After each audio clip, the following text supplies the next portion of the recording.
নিজের বংশ, নিজের ইজ্জত। তোমাদের অগণিত ছেলে যাদের মাথায় মুশরিকের চুল, বেঈমানের চুল, তোমাদের একজনেরও তোমাদের বাবার কথা মনে নাই। তোমার বাবা এমন ছিল না, তোমার বংশ এমন কারো চুল নাই।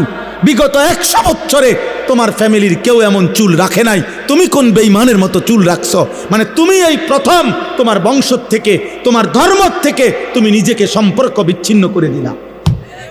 এর পরের জেনারেশন যদি তোমার হাতে তৈরি হয়, তোমার আমার সন্তান, আমি আমার বাবার সন্তান, আমার বাবা টুপি মাথায় দিছেন, আমিও আজও টুপি মাথায় দেই। আমার বাবা দাড়ি রাখছেন, আমি আজও দাড়ি রাখি। আমার বাবা মৃত্যু পর্যন্ত পাঞ্জাবি পরছেন, আমি আজও পাঞ্জাবি পরি। আমার বাবা মৃত্যু পর্যন্ত লুঙ্গি পরছেন, আমি আজও লুঙ্গি পরি। তাহলে আমি আমার বাবার অনুসরণ, আমি আমার রাসূলুল্লাহ সাল্লাল্লাহু আলাইহি সাল্লাম, আমার রাসূলের সাহাবাদের অনুসরণের উপরে চলার চেষ্টা করছি।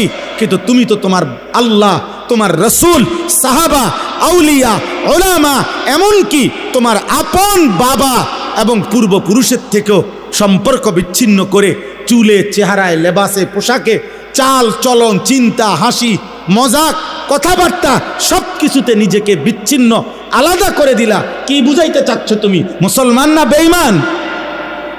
কি বুঝাইতে চাও? কি বলতে চাচ্ছ তুমি? তোমার মতো বেডই না হইলে ইসলাম টিকবে না, না? কি মনে করছো আব্বা? তোমাদের মতো বেনামাজি ছাড়া ইসলাম টিকবে না?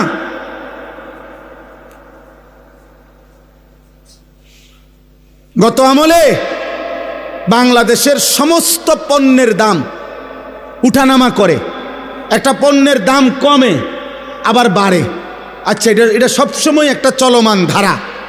কিন্তু যেই চামড়া বিক্রি করতো স্বাভাবিকভাবে 2000-2200 টাকা, 2500 টাকা, কমসে কম 3000 টাকা, এইটারে সূক্ষ্মভাবে সিন্ডিকেট করে, কৌশল করে এই ফ্যাসিস্টের দোসররা গত আমলে কৌশল করে, পরিকল্পনা করে বলছে যে কওমি মাদ্রাসার হুজুরদের বছরে একটা বড় আয়ের উৎস চামড়ার টাকা।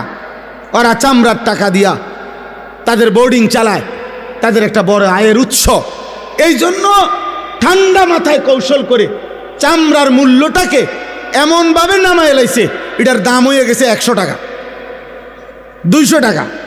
হাজার হাজার চামড়া কোরবানির, শত শত চামড়া ফেলে দিছে, মাটিতে গাইরা লাইছে। কেউ দাম নাই, কেউ নেয় না, ট্যানারিওয়ালারাও নেয় না।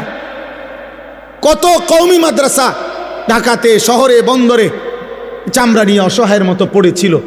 দুশ্মন